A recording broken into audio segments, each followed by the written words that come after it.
Welcome to Free Thoughts. I'm Aaron Powell. And I'm Trevor Burrus. Our guest today is Jason Kuznicki. He's a research fellow at the Cato Institute, an editor of Cato Books and the online journal Cato Unbound. Today we're talking about the performance and politics of gender. Welcome back to Free Thoughts, Jason. Hi, good to be here. You wrote an article a couple of years ago called Gender as Art, in which you offer a novel approach to thinking about gender. But you start by distinguishing two of the most common approaches, essentialism and constructivism. What's an essentialist account of gender? So an essentialist is someone who thinks that there's one attribute that tells you what gender is, and that we can find that attribute, and once we have, we can tell you which box you're in. You're male or you're female, and you need to bring all of your other attributes into line.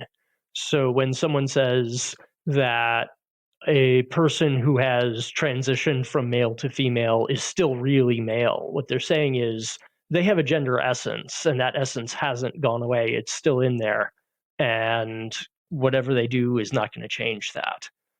And historically, that's been the way that we've looked at gender. And in my kind of studies of gender theory in undergrad, a thing that's often complained about by people who want to rethink gender is that essentialism is kind of the way that we've categorized and even oppressed people by saying that they have to be one way or another. Correct? And yeah, that's correct. And a lot of people will insist to the contrary, that this is all that there is. This is what gender is. There isn't anything else. You don't need any more categories. You don't need any more discussion. So those are both positions that, to some degree, I do critique in the essay, because I don't find that I'm quite in agreement with either of them. Before we go any further, just to clarify terms, is there a difference between gender and sex, or are we using those two terms interchangeably? I do not use them interchangeably. I believe that the clearest way to talk about those two things is to recognize that sex is biological. It is a phenomenon that is best studied with the tools of the life sciences, by looking at things like bodily structure and chemistry and the way that the nerves behave under stimulation, things like that. That's sex. Gender, though, is the way that we talk about sex. It's the way that we signal which sex we believe we belong to. It's the way that we signal which sex we may be looking for when we are looking for sexual contact. It's a lot more, and it's a lot more fluid than the mere biology of sex. Does that mean then that this whole debate is really just semantics, that you've got one side that says gender and sex are something different, and the other side saying, no, gender and sex really mean the same thing. They have a perfect one-to-one relationship, and whatever it is that you, other side, are talking about in terms of how you express yourself is, behaviors of how you express yourself, but you've done something wrong when you start calling that gender. Well, yes and no. The sex versus gender distinction is a terminological, it is a semantic distinction, but I think it's one that's clarifying for later thought, because one of the things that an essentialist can believe and still be an essentialist is to say that the essential thing about gender is the self-image of the person in question. So it's also a gender essentialist claim to say that I am really a man because deep down inside I feel like it. And I know that that's who I am. And you will find people who are very transgender affirming who are nonetheless essentialists, and they make the essential part of gender be the thing that is inside me that tells me who I am. Well, that's one of the most interesting things about your essay, where it was something I've thought about a lot, where you say, okay, if a person who was born a woman believes they are a man, and maybe they grow up believing they're a man because they look at the stuff the boys are doing, the games they're playing, the clothes they're wearing, and say, I want to do that. And therefore, in their head, they go, well, that's what maleness is to me. And so they have to have some concept of what being a man is that's self-essentialistic, which is kind of, in some way, playing into much of the gender politics that is critiqued by people like Judith Butler, to say that I'm a man because I want to do these things that society has defined as male, which makes it a little bit odd. It absolutely is. It absolutely is. The usual counterpart, the usual sort of opposite to essentialism is constructivism, and Judith Butler is a constructivist. But what I found in talking to people about gender is that constructivism is not a position that is generally well understood in the public. Partly that's because Judith Butler is maybe the most famous exponent of it, and she's not a clear writer. She's a very difficult writer to read. But when you do sit down and read her, or when you sit down and read Michel Foucault on the same subjects, neither of them will say that because gender is socially constructed, therefore you can do whatever you want. Neither of them will say, because gender is socially constructed, therefore everything's arbitrary, just do what you feel like. That's not a constructivist position. The constructivist position that Butler holds is that social forces have created gender and imposed it on people, and there is not an effective way to fight those forces. There is no hope of victory, essentially, in expressing yourself as who you are. You're going to be put in these boxes, and gender is oppressive. I don't think that is quite right either. So where I am, I want to distance myself from essentialists. I also want to distance myself from constructivist accounts of that type. I guess I have a further clarifying question then. If, to go back to what Trevor said, there are certain behaviors that we see boys engage in more often than girls, certain tastes and interests, same with that girls engage in more often than boys. I see this I have 3 children, 2 are girls, 1 is a boy, and their interests are very different. But crossing those kind of interest and taste lines, or even a lot of those behavioral lines, seems somewhat different from what a lot of people are talking about. Like there are girls who are into all of the things that traditionally or stereotypically or culturally boys are into, and they get labeled as tomboys. Or there are boys who are into the things that society typically sees girls as into, but we don't then label those people as, say, transgender, or we don't say that the tomboy is a boy in the way that we do when we're talking about transgenderism. And so what's the distinction there? Like if it's not something inherent and it's just outwardly expressed behavioral traits, how do we distinguish between, say, tomboyism and actual transgenderism? My first answer is we don't necessarily have to.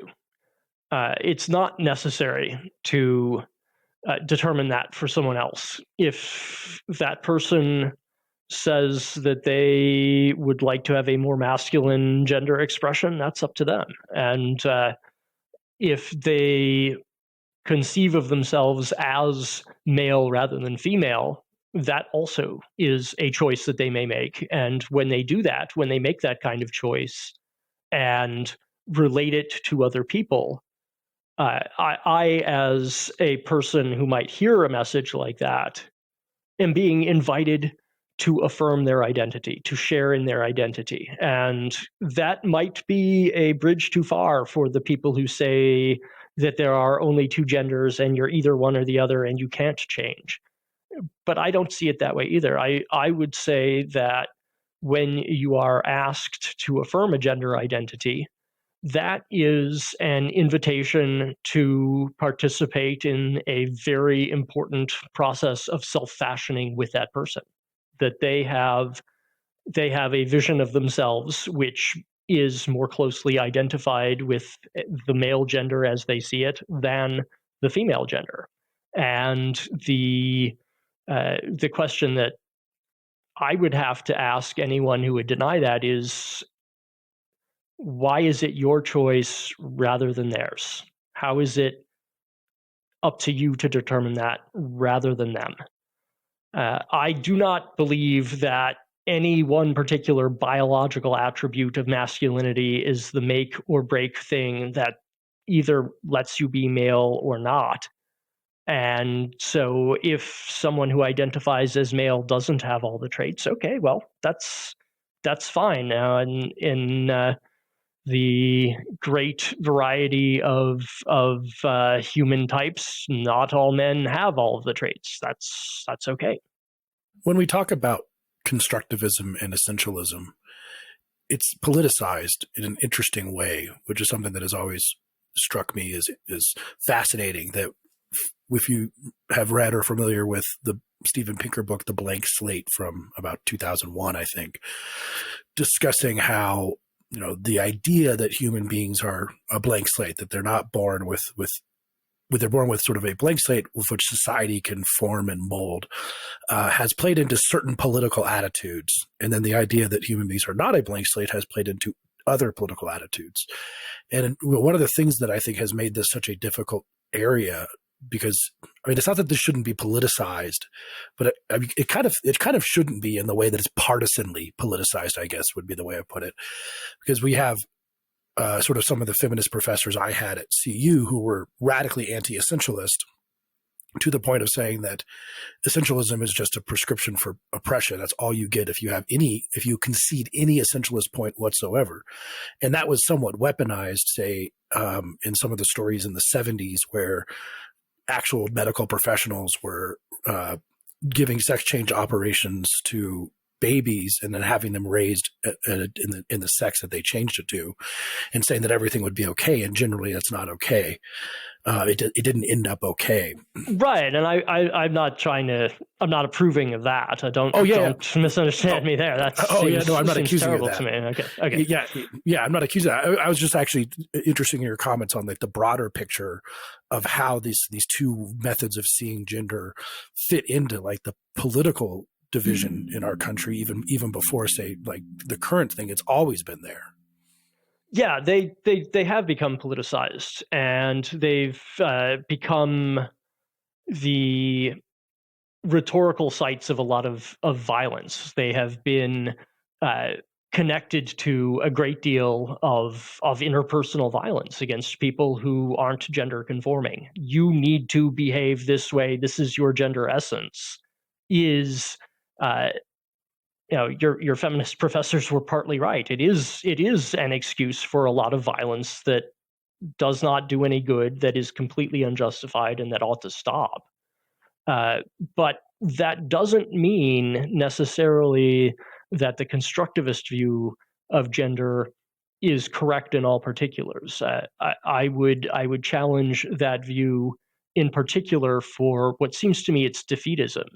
It's belief that gender is constructed by society, sort of like the way a prison is constructed by society. It's totalizing and oppressive, and it is odd to think of constructivism in that way, because it can end up looking a lot like essentialism. It can look like outside social forces are the essential thing that tell you what you are, and you then have to comply, which doesn't seem like a thing that we should sensibly tolerate once we've recognized that it's there. Maybe lots of people, maybe the vast majority of people, want to keep the gender that they are assigned at birth. Fine, let them do it. What do we do with the minority of people who do not? Does it make sense to beat them and leave them for dead? Does it make sense that we would apply perhaps coercive medical treatments to them? No, I think not. I think that a society that respects human liberty should allow for experiments in gender and should allow for people who, perhaps unlike me, are not gender conforming, and allow them to express themselves in the ways that make sense for them, and to even affirm those expressions when they are encountered.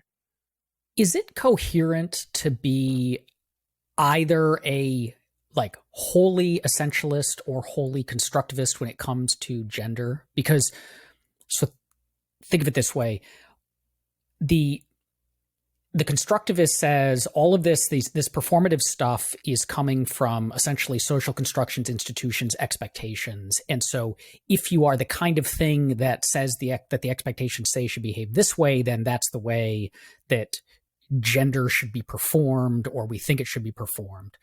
But you still have to, at the start, have some answer to the question of, are you the kind of thing that should behave like A, or the kind of thing that should behave like B? And there has to be some sort of hook there, which would seem to push you in an essentialist direction. Otherwise, it would be, we might say, once we've determined that you're a woman, you're supposed to behave this way. Or once we've determined you're a man, you're supposed to behave this way. But our determination would be 100% random.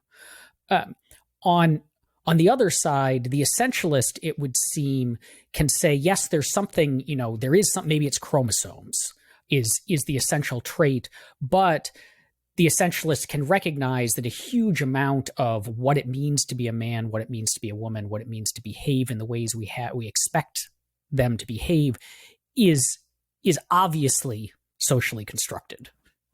Pink versus blue.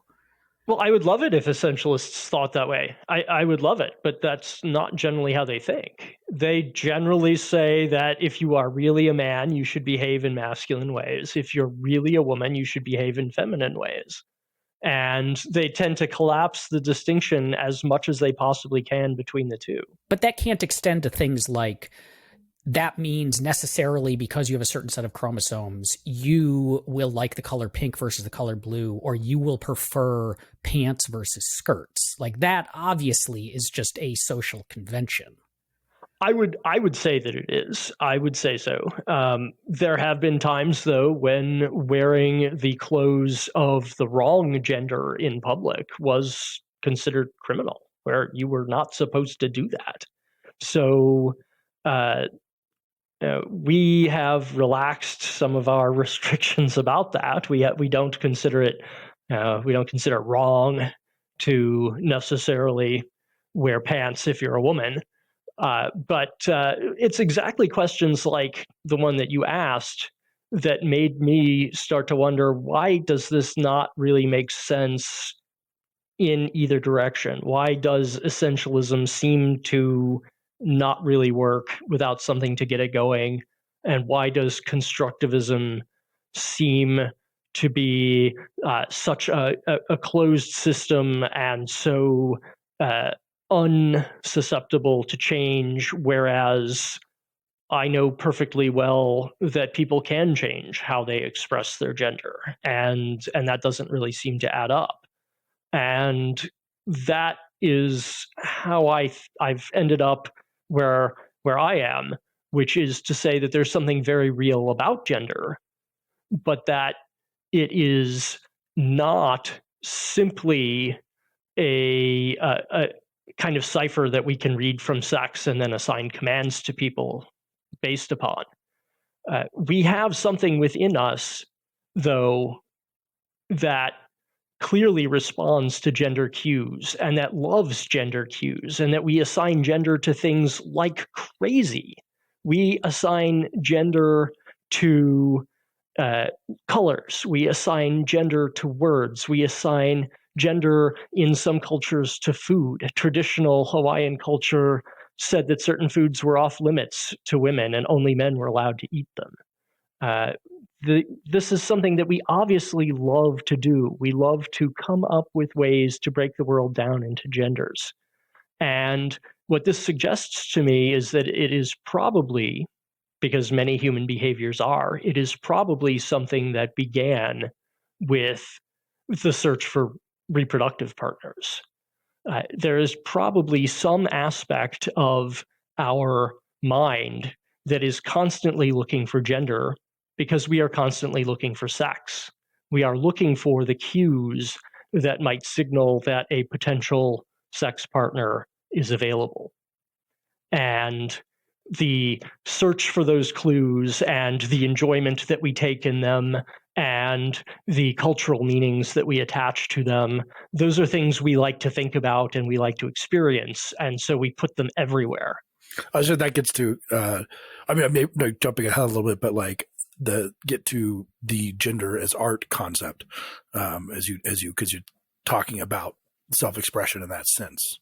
Yes, there are a lot of fields in which we can talk about the thing that takes place there as a scientific product or as a cultural product.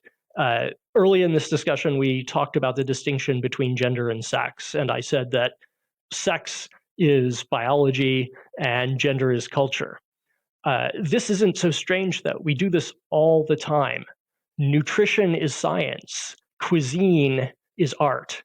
Both of them are about food. Both of them are studying the same thing, but they are looking at them from different perspectives. Nutrition attempts to be quantitative. It attempts to tie itself into the larger science of human health. This is something that is very useful, provides us very important information. But cuisine is a way that humans express themselves. Cuisine is about a culture or a place. It's about human tastes. It's about lifestyle. It's about so many more things than just nutrition. And I think that sex and gender are very similar to nutrition and cuisine in that way. You use the analogy to, I'm not sure I'm going to pronounce this correctly, Peridolia? Peridolia, yes. Peridolia is when you look at a thing that's not a face, but it looks like a face. So if you look at a cloud and you see a face, that's peridolia. And the reason that we experience peridolia is because our brains are not a blank slate in this particular way. We have facial recognition subsystems within them. This is quite well established experimentally. We see faces because our brains are ready to see faces. And so we do. And we see them not just on people, but we see them everywhere. We see them in buildings, we see them in rocks, we see them in trees, we see them in clouds. And not only do we see them in natural objects or in accidental objects, but we also make objects on purpose that look like faces. They're called figurative sculptures and paintings. And because we can see faces in natural clouds and rocks, we are also able to appreciate art. And I would say that because we are able to infer gender cues in all kinds of things that are objectively sexless, this also provides us with a field of signifiers that we can use to create art as well. So when take David Bowie, who's one of my favorite musicians of all time. When David Bowie appears on stage, and he has a somewhat androgynous gender presentation, which he often did. That is a deliberate, carefully thought out choice. It is a kind of art. It makes use of gender cues, and it communicates something to us. And I think that to a much lesser extent and to a much less creative extent, I think all of us do that to some degree when we try to present ourselves to others as gendered people. So we know on some level that we have, all of us, this mechanism for identifying male, female, or somewhere in between. And we use that knowledge, that sort of tacit knowledge that we have, to express things about ourselves and to infer things about others. It's interesting you brought up David Bowie. Like literally when you brought it up was exactly when I was thinking about David Bowie. But it's kind of interesting if we're on this idea of gender as self-expression. It seems to me that a lot of the transgender community would resist this to an extent because it might be perceived as diminishing, or saying that it's not more than a piece of art, a self-expression, and it's not that you connected with something deep inside of you that was always male. It's that you're just expressing yourself. So in that sense, they could say, well, no, it's bigger than that.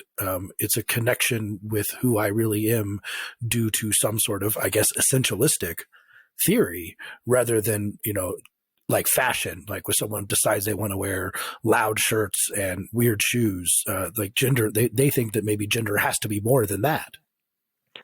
When I say that I think of gender as analogous to art, I don't mean to cheapen it. I don't mean to put it down. And when I use the example of David Bowie to illustrate what I mean, I don't mean to exclude people who sincerely experience life as one gender or the other, and who want to communicate and who want to communicate both to others and to themselves that they have this gender. And I also don't mean to cheapen whatever message may be sent. Art can express incredibly powerful, important messages. Art can express deeply sublime, beautiful, and true messages. This is not putting anyone down or saying that it's unimportant. I view art as one of the most important things that human culture produces. I don't think of it as trivial. I think of it as utterly serious and as very, very important. If we may see faces in all sorts of places, right? Like you look at the outlet in the wall and it looks like a face. You look at the building, as you said, and it looks like a face. We can draw faces at different levels of abstraction, and they can become very abstract, but we can still identify the face. But behind all of that, the reason we're able to do all of that is because there is such a thing as a face in the world.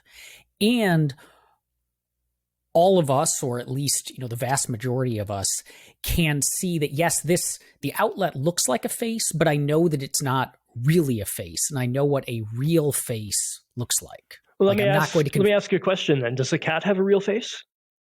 Got you there. Yes. Well, I mean, yes, but I think that's my point is I can see someone saying we can do all of this stuff because there is something natural behind it. And we can definitionally say, like, yes, a cat has a face, but it's not a human face. And we're talking about human faces right now. And maybe the abstract stuff looks more like a cat face or a human face. And there can always be ambiguities. But all of this hitches on to something natural. And if this comes from a biological drive for reproduction, that we needed to be able to identify, we developed mechanisms to identify who we could mate with or not mate with, which is part of your argument or your story for how we got here. That too is there are in fact people that we can mate with and not mate with, and there are differences there. And so we're latching on to it. So is this, again, just we've got essentialism, but we can play with some of it. We can push it in different directions. And there are occasional gray lines, but ultimately it comes back to there are kinds of people who can mate with each other and there are kinds of people who can't, and that is a real distinction. It's not a real distinction. Humans can have sex with each other regardless of their physical equipment. I mean, that's... I'm not sure why that's a question here. Is that what you're asking? Well, I mean, in terms of reproduction. Sure. In terms of reproduction, of course, we have biological sex as an emergent process from evolution because it was advantageous to us in the mixing of genes. We are either reproductively successful or we are not. This is not something I'm trying to deny. I find it very interesting, by the way, that essentialists often will express a fear that gender might somehow disappear or go away, or a fear that we'll somehow forget how reproduction works and lose the important thing to them, which is how to make babies. I don't view that as a serious thing to be afraid of. I don't think that we're going to all just suddenly radically change from the pattern of tendencies that we've had in the past to a new one, simply because we have a bit more understanding of where gender expression differences come from. And I also don't think that we're going to run out of babies if we stop being cruel to trans people. That seems like one of the biggest non sequiturs I can imagine. In the current debates over transgenderism, there's a lot of discussion of science and psychology and mental health. We have some people who are fairly against the transgender movement, rights movement, describing some of these behaviors as being mentally ill rather than being self-expression. It's interesting, though, that if we just say that essentially is this that gender or your perception of your gender that you want to display, it's subjective, and that we shouldn't gainsay that idea if we're going to respect people as individuals. But at the same time, we don't do that. We don't do that for a lot of things that people believe about themselves. And sometimes we say, maybe you should get counseling, maybe you should think about this harder, as opposed to simply endorsing what someone thinks of. And this is, of course, especially true when it comes to children. And that's where a lot of the debate is. Yes, absolutely. I mean, if someone says, look, I'm suicidal, I want to kill myself, my response is not going to be, well, your self-image must be more as a dead person than a live person, I'm going to let you go. My answer to the suicidal person is they should have a crisis intervention and counseling, and they should consider what brought them to that point and see how they can get out of it. But that involves an attempt to harm oneself. Attempting to be a woman, being a woman is not a harm. I don't see the two as similar. Well, I think the interesting, what I like about your theory is that in one way of looking at it, I think this is kind of, we discussed more of the essentialistic version of transgenderism, where you ask psychologists to weigh in on this question and declare that gender dysphoria is a recognized condition, and that somehow this validates everything. But that's always struck me as a little bit odd, because psychologists are not usually the ones that we would want to rely on in these instances. For example, because they had homosexuality as a mental disease until 1973. And so one of the good things about, I think, your theory is it doesn't actually rely on science, and I'm putting that in a scare quotes, but the prevailing ideas of psychologists to do anything in terms of validating or not validating someone's belief that they would like to perform a different gender, which I think maybe could help some people who are struggling with that right now. Yeah, I mean, I would like to see a world in which we understand that gender is a kind of communication. And once we see it as that, it stops looking like some kind of weird metaphysics that comes from some outer realm and imposes demands on us, and it stops looking like a set of eternal, unchanging commands, which we can know from history hasn't been the case. Instead, it looks like a conversation almost. The way that I perform cisgender masculinity is different from the way other people perform it. Okay, that's allowed. That's something that we're all allowed to do. If I sing a song and you sing the same song, you will give it a different interpretation just because of who you are. And that's the kind of expressivity that I think a healthy view of gender would also have, that we are bounded in some ways, but free in others. Consider that if language had no rules whatsoever, if language was all completely arbitrary, communication would be impossible. Because potatoes, lawnmower, bleach, right? I mean, I could just say random words and they would have no clear signification as to their relationship to one another, to you. And if language had so many rules that I were only allowed to say one thing, that also wouldn't be very communicative. Really, language is somewhere in between. It has some rules that are important to remember, and it has other rules that at times you can let slide. And it does not have so many rules that making judicious choices within the system becomes impossible. Gender ought to be like that. Gender ought to be something where we understand that there will be cues that seem much more masculine or much more feminine. A beard is probably always going to be a symbol that is identified with the masculine gender just because it's a beard and because the vast majority of people of the male sex are capable of growing beards as adults. That's just how it's going to be. That's a rule that's relatively invariable. When I ask about makeup, though, makeup at various times and places has been something that men were every bit as happy to wear as women. So that's not as clearly just one gender.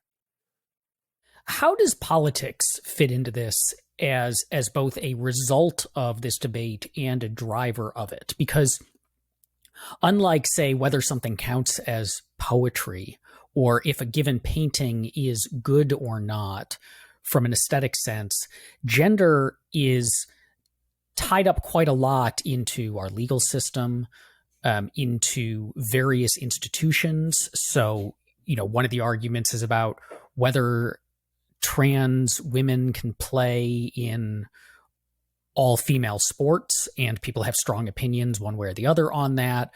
We have gender categories as far as benefits go, or access to scholarships, or, the one that was the big thing several years ago about which bathrooms you can use.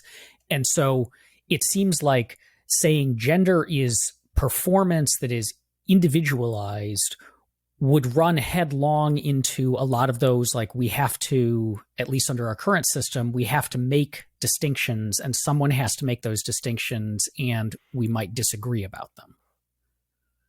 It would, and we might. I do not think that the view that I'm expressing here is something that we see in too many institutions in society. This is something that I'm trying to think about as an issue in my own terms and see what I can come up with. And that's what I did with this essay.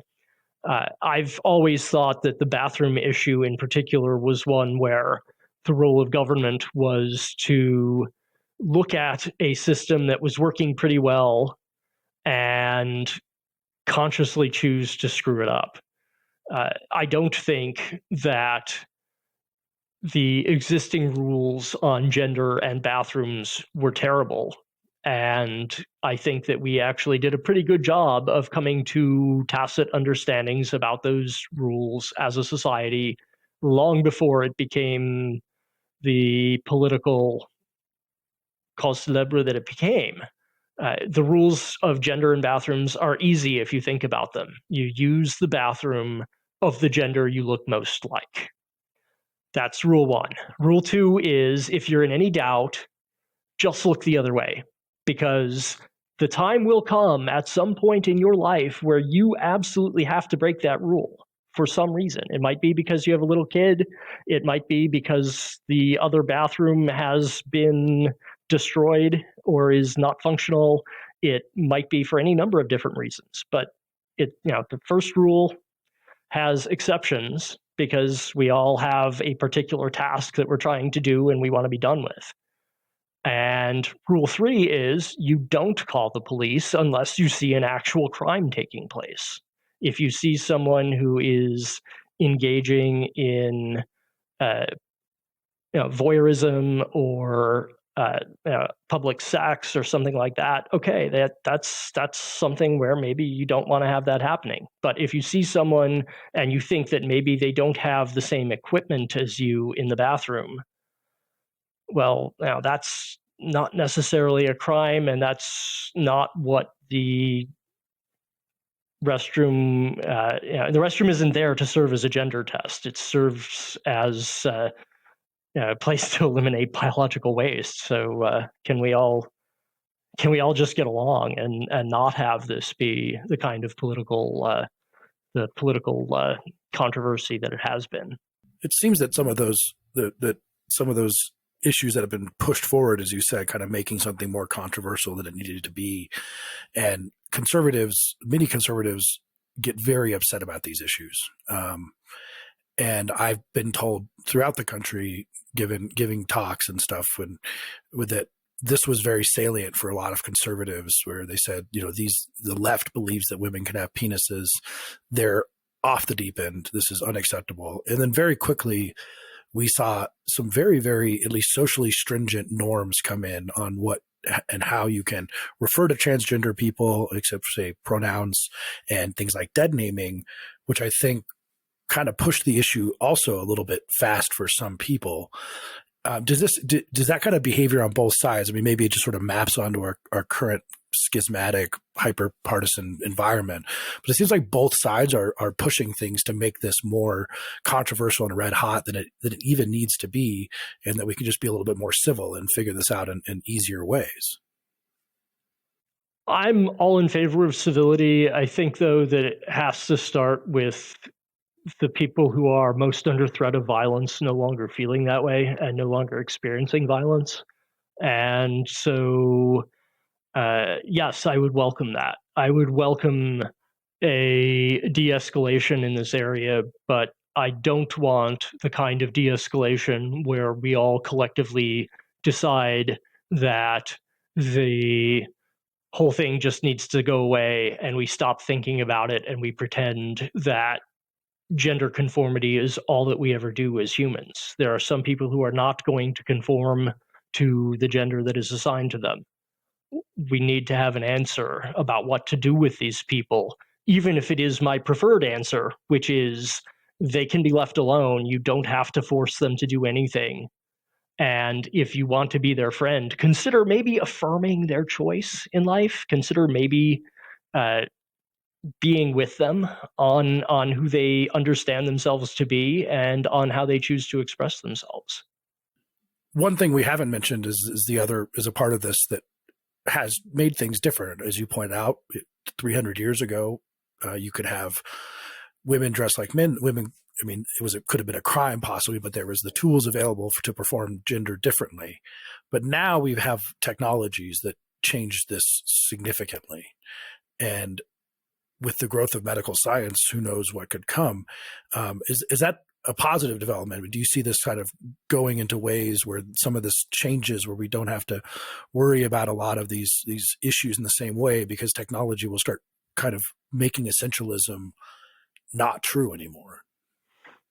I think that is ultimately one possible fate for essentialism. Yes. It's an open question how easy or difficult it is to change different gender signifiers about me. So if I wanted to wear a bra, I could drive down to Target and come back in 15 minutes and have a bra and put it on. If I wanted to have breasts, that would be an operation. That would be a much more difficult undertaking. If I wanted to have XX chromosomes instead of XY, modern medical science can't do that, but maybe in the future it could.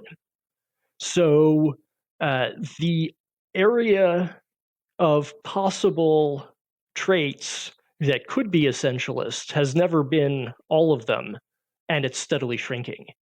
The time may come in the far future when someone who is born male could transition to female, bear a child, and transition back. I would welcome that. I believe that any time that we gain in capacity over our own lives and our own natural circumstances, that's a step forward. That's part of human progress. If we're able to do things like that, then we have, in a sense, liberated ourselves from mere nature. We have become more the self-fashioners that mankind seems to be. We are one of the very few species that actively thinks about ourselves as a project in any sense at all, that shows any kind of self-awareness. And the companion to that self-awareness is the capacity for self-improvement, the capacity to make ourselves be more fully that thing which we imagine ourselves to be. And so I would applaud further technological developments that give us more control over reproduction and fertility and gender expression. Absolutely.